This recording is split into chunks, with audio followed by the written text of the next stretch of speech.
You think you remember them? The rugged cowboy, the loyal son, the neighbors who brought North Fork to life? But their stories didn't end the way you'd hope. Divorce, addiction, depression, and failing health followed the cast of the Rifleman. And the most shocking part? Every single one of them is gone now, and their tragic fates will leave you speechless. Johnny Crawford as Mark McCain. Mark McCain, the wide-eyed boy at the center of the Rifleman. When the show started in 1958, Johnny Crawford was only 12 years old, playing Lucas's son. With his innocence, bravery, and deep love for his father, Johnny gave the series its heart.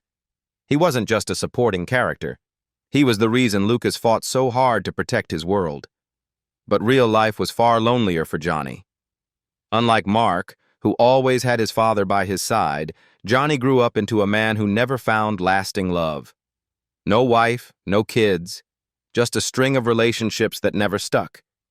For someone who once represented hope and family on TV, it's heartbreaking to know that off-screen, he never had that same kind of anchor. As he got older, Hollywood didn't know what to do with him. The cute child star couldn't land the same roles as an adult. Music gave him a temporary escape.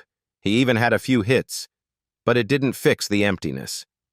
Without steady work and without a family of his own, Johnny carried his loneliness quietly, until it grew heavier than he could manage. By the 1970s, he turned to alcohol and drugs to numb the pain. Fans who remembered him as that sweet boy would have been devastated to see the reality. Later came the cruelest twist of all: Alzheimer's. By 2019, he couldn't even remember the boy who once made him famous. And then COVID-19 hit, striking him down in 2021 at the age of 75. At the time of his death, Johnny Crawford's net worth was only about $500,000, a tragic end for a child star who once embodied the heart of the Rifleman. Chuck Connors as Lucas McCain. You probably remember Lucas McCain, the tall, rugged cowboy with that iconic rifle. When The Rifleman first aired in 1958, Chuck Connors was 37 years old, stepping into the role of a widowed father who could gun down an outlaw one moment and tenderly guide his son the next. He made Lucas more than just a gunslinger. He made him human, and that's why audiences loved him. But Chuck's real life? That was a very different story. Behind the smile and the fame, his marriages were falling apart, one after another. He got married 3 times, and all 3 ended in painful divorces. Every split left him further away from his 4 sons. Arguments, bitterness, and broken trust followed him everywhere. The man who played America's favorite father on TV struggled to keep his own family from collapsing. After The Rifleman, the glow of Hollywood dimmed quickly. Connors kept acting, but nothing ever hit like Lucas McCain. With the spotlight fading and his marriages gone, the loneliness grew louder. He drowned it out with alcohol, chain smoking through packs of cigarettes a day. The same habits that comforted him were quietly killing him. In 1992, cancer and pneumonia took him at just 71 years old. At the time of his death, his net worth was estimated at around $5 million, earned through both his sports career and his Hollywood fame. Patricia Blair as Lou Mallory. By 1962, viewers were used to the dusty streets of North Fork feeling like a man's world. Then Lou Mallory appeared, sharp eyes, striking red hair, and business sense that turned heads. Patricia Blair was just 29 when she stepped into the role, but in only 23 episodes, she gave Lou enough spark to change the rhythm of The Rifleman. She wasn't just another pretty face in a saloon. She was bold, savvy, and fearless, standing toe-to-toe with Lucas McCain in a way audiences hadn't seen before. Behind the camera, Patricia's own story was filled with heartbreak. She married once, but what should have been lifelong security turned into betrayal. Her husband's infidelity ripped apart the marriage, leaving her humiliated and deeply wounded. The divorce left her bitter, emotionally fragile, and far more isolated than she let the public see. She had no children, a void that weighed heavily on her as she aged. While Lou Mallory was written as strong and independent, Patricia longed for the family she never built. That gap only widened after The Rifleman, when the acting roles began to dry up. Hollywood, always ready to crown the next young star, pushed her aside, and the silence of her home life grew louder. To ease the pain, she turned to cigarettes, a crutch she leaned on for decades. The habit slowly carved away at her health until breast cancer eventually claimed her life. Patricia Blair died in 2013 at the age of 80. At the time of her passing, her net worth was estimated at $2 million, earned from her acting years and later business ventures. Yet her true legacy is bittersweet. A woman who once lit up The Rifleman with fire and confidence, but whose personal life was marked by betrayal, loneliness, and the quiet ache of unfulfilled dreams. Paul Fix as Micah Torrance. Paul Fix was already a seasoned actor when he rode into The Rifleman in 1958 at age 57, wearing the badge of Marshal Micah Torrance. He didn't play the role like a flashy gunslinger. He carried it with quiet authority, the kind that comes from a man who's seen too much. Micah became more than Lucas McCain's ally. He was the weary conscience of North Fork, a lawman who held the town together with wisdom rather than bullets. Off-screen, though, Paul's personal life was riddled with heartache. He married 3 times hoping for stability, but happiness always slipped through his fingers. His second marriage ended not in divorce but in sudden tragedy, his wife's unexpected death. That loss shattered him. Friends said it left him hollow, carrying grief that never truly healed. To cope, Fix leaned on the bottle. Alcohol dulled the pain for a while, but it also eroded his health.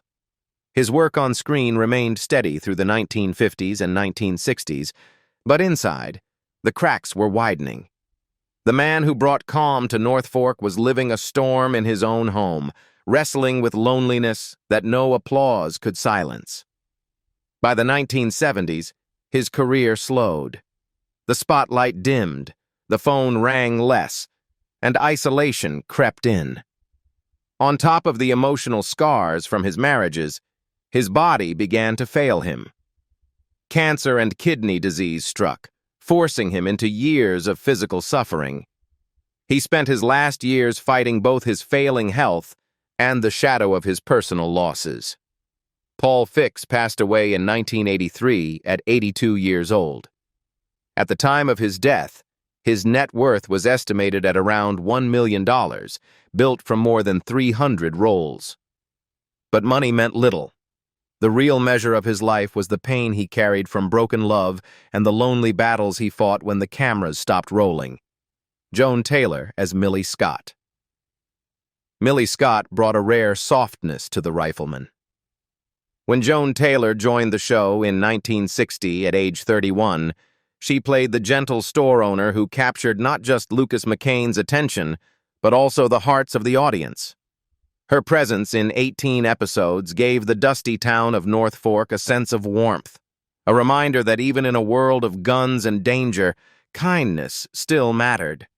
In real life, Joan longed for the same stability she often portrayed on screen, but happiness in love always escaped her. She married twice, and both marriages ended in painful divorces. More devastating still, she wanted children, but never had them. That absence left her carrying a quiet grief that shaped much of her later life. As the years passed, regret became a shadow that followed her. Hollywood typecast her, limiting her to roles that boxed in her talent. Work grew scarce, and frustration set in. The disappointment pushed her toward drinking, and the habit gradually isolated her from friends and opportunities alike. Eventually, Joan left Hollywood altogether and turned to religion in search of peace. But even faith couldn't erase the regrets of a career cut short and the ache of a family life she never had. Beneath the grace she showed publicly, there was always a sense of what could have been. She passed away in 2012 at the age of 82. At the time of her death, Joan Taylor's net worth was estimated at $1.5 million, earned mostly from her film and television work. Yet her legacy carries both beauty and sadness. The actress who gave life to Millie Scott, but never fully escaped the disappointments of her own. Hope Summers, as Hattie Denton. Hattie Denton was the kind of character who made North Fork feel alive. Played by Hope Summers starting in 1958 at age 56, she was the storekeeper who always had a kind word and a steady presence.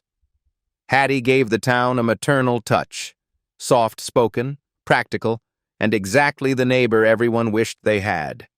But Summers' own life was far from steady. She married twice, but both unions ended in heartbreak. Her first husband died suddenly, leaving her reeling from the shock. Her second marriage ended in divorce, reopening wounds she never managed to heal. With no children to comfort her, she carried her loneliness silently, even as audiences saw her as the warm heart of the show. She leaned heavily on cigarettes, a habit that became her constant companion. While fans knew her as cheerful and kind, her health quietly deteriorated behind the scenes. By the 1970s, her acting work slowed, and she grew increasingly isolated. Hope Summers passed away in 1979 at age 77. At the time of her death, her net worth was estimated at $400,000, modest compared to her impact on television, but shadowed by a life marked by loss and solitude. Joe Higgins, as Niels Swenson. Joe Higgins was only 35 when he first appeared in The Rifleman in 1960 as Niels Swenson, the blacksmith with hands of iron. On screen, Niels was dependable, hammering out tools, fixing rifles, and standing as a quiet symbol of strength for North Fork.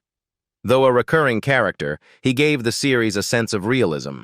Someone had to keep the town's heart beating, and Higgins fit the part. But in his own life, Higgins couldn't keep things together. He married twice, and both marriages crumbled under the weight of his drinking. Alcohol wasn't just a bad habit, it was a wrecking ball. Arguments turned into separations, and the stability he gave North Fork as Niels was nowhere to be found at home. The end of his marriages left him broken, but instead of pulling himself back up, Higgins sank deeper into the bottle. Roles grew fewer, his reputation grew harder to salvage, and depression took hold. Hollywood was unforgiving, and with every year that passed, he felt the industry slipping further away from him. Friends remembered him as funny and kind when sober, but alcohol changed everything. His health declined, his energy drained, and the blacksmith who once swung a hammer with ease became a man weakened by his own choices. The strength he showed on screen was tragically missing in the battles he fought in real life. Joe Higgins died of a heart attack in 1998 at only 72 years old. At the time of his death, his net worth was estimated at $600,000, a small reminder of what once seemed like a promising career, cut short by addiction, divorce, and the kind of heartbreak that no one ever saw on screen. Bill Quinn, as Frank Sweeney. In 1958, at 46 years old, Bill Quinn walked into The Rifleman as Frank Sweeney, the man pouring drinks and listening to every whispered secret in North Fork. His saloon wasn't just a backdrop. It was the crossroads of the town, and Sweeney's sharp eyes caught everything that passed through. Over dozens of episodes, Quinn gave the show its sense of everyday life, grounding the drama with a familiar face behind the bar. Away from the set, Quinn's real life was far more turbulent. His first marriage ended in divorce, leaving scars that lasted long after the papers were signed. Heartache followed him even into his later years, when he endured devastating family losses during the 1980s. The man who seemed so steady behind the bar on screen was privately battling grief and loneliness. The strain drove him to gambling. At first, it was a distraction, but soon it became a compulsion. Quinn poured money into card games and casinos, chasing luck that never lasted. Debt crept in, straining his second marriage and deepening the emptiness already carved by earlier losses. His addiction turned what should have been golden years into ones haunted by worry. As he grew older, his health began to decline. The spotlight dimmed, the offers slowed, and he faced the creeping frailty of age with fewer people by his side. Sweeney, the bartender, had been the listener, the observer, the one everyone turned to. But Bill Quinn himself was increasingly isolated, his real-life struggles hidden from the audiences who only knew his friendly screen presence. He died in 1994 at the age of 81. At the time of his death, his net worth was estimated at $800,000, earned through years of character roles, a modest sum for a man who spent decades in Hollywood, and a reminder that the brightest faces on screen often carry the heaviest burdens off it. Harlan Warde as John Hamilton. When The Rifleman premiered, John Hamilton was North Fork's banker, the man who held the town's money and carried himself with quiet authority. Harlan Warde, only 41 when he began the role in 1958, gave Hamilton dignity and discipline.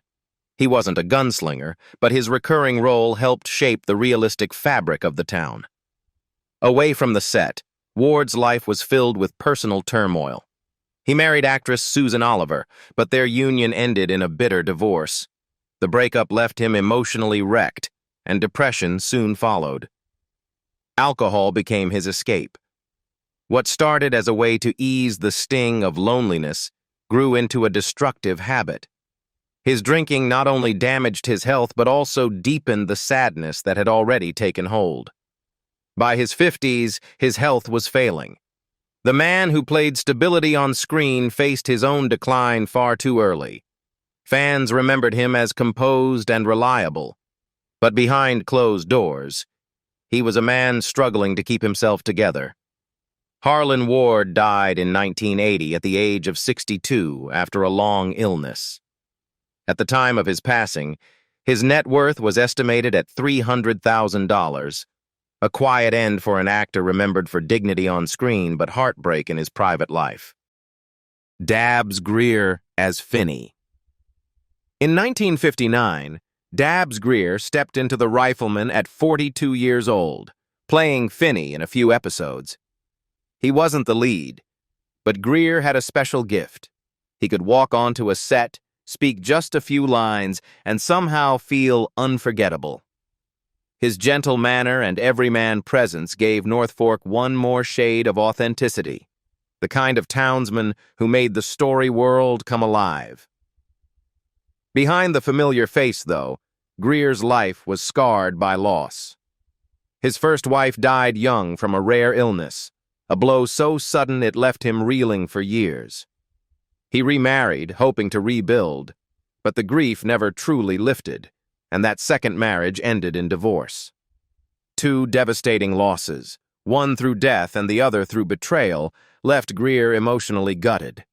Alcohol became his quiet companion. Friends often saw him with a drink in hand, not as a partygoer, but as a man trying to silence ghosts. The habit dulled the pain, but hollowed out his health and deepened his solitude. He smiled on screen, but away from the camera he often carried the heavy look of someone who had been broken by life. And yet, he never stopped working. Greer built a career that spanned decades, from TV staples like Perry Mason to his haunting turn as the elderly prisoner in The Green Mile.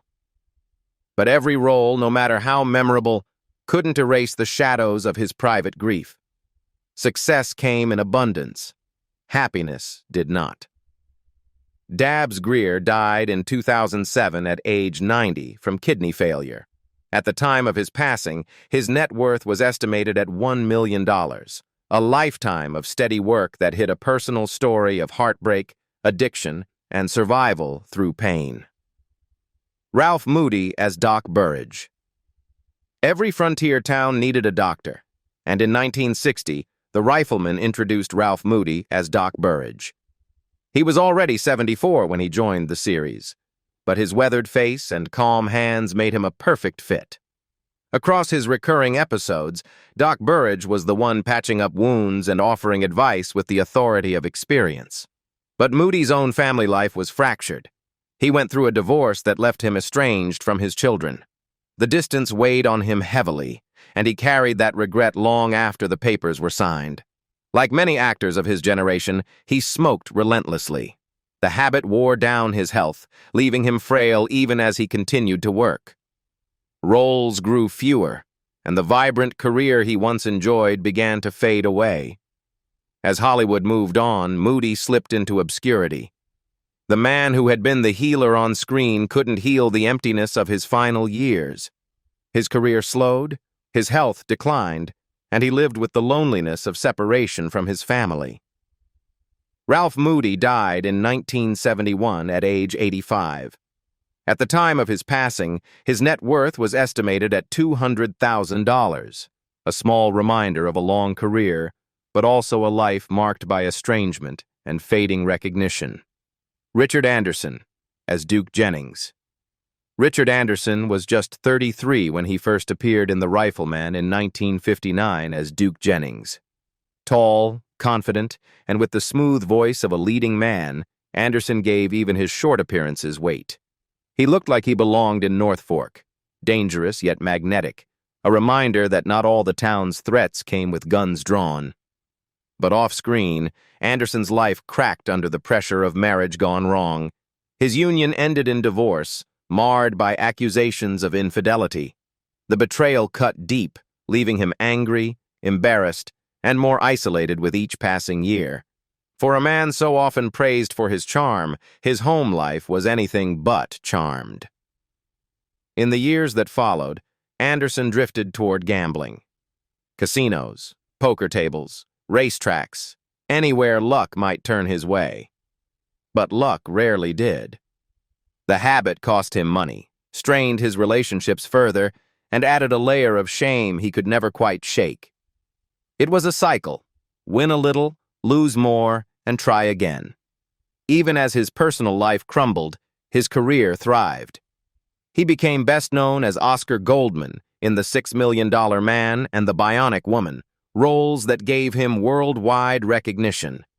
Yet the man fans adored on television often went home to silence, carrying the private wounds of failed love and restless nights spent chasing fortune at the tables. Richard Anderson passed away in 2017 at age 91. His net worth was estimated at $3 million, the result of a long career in Hollywood. But no amount of money or fame could fully mask the gambling debts, heartbreak, and loneliness that marked his personal story. Lee Van Cleef as Dan Maury. Dan Maury wasn't just another outlaw drifting into North Fork. When Lee Van Cleef played him in The Rifleman, the character carried a menace that didn't need words. His sharp cheekbones, narrowed eyes, and piercing glare made the role feel dangerous before a shot was ever fired. Van Cleef's presence was enough to make audiences shift uneasily in their seats. Away from the cameras, Van Cleef's life was just as dramatic. He married twice, but both unions collapsed in painful divorces. Infidelity and mistrust poisoned his relationships, leaving him with bitter memories instead of companionship. The loneliness weighed heavily on him, even as his career continued to climb. Alcohol became his most destructive companion. He drank heavily, often ignoring doctors' warnings. The tough, unflinching image that made him a star on screen masked a man quietly destroying his body in private. Every bottle brought him further from stability and closer to illness. Despite the chaos at home, Van Cleef's career soared. He went from American television westerns to international stardom in spaghetti western classics like For a Few Dollars More and The Good, the Bad, and the Ugly. He became an icon of the genre, his face instantly recognizable worldwide, but the fame couldn't repair his marriages or restore his health. Lee Van Cleef died in 1989 at the age of 64 from a heart attack. His net worth at the time of death was around $2 million, built on legendary roles. Yet behind the cinematic legacy was a man consumed by broken love, heavy drinking, and a body that couldn't outlast his demons. Jack Elam as Gates. The moment Jack Elam showed up as Gates in The Rifleman, you knew trouble had arrived in North Fork. With that wandering eye and a grin that shifted between playful and sinister, Elam stole attention even in his brief scenes. Gates wasn't the hero, he was the wild card, the man who kept the town on edge. Elam's personal life carried just as much turbulence as his screen persona. He married twice, but neither marriage brought him the peace he craved.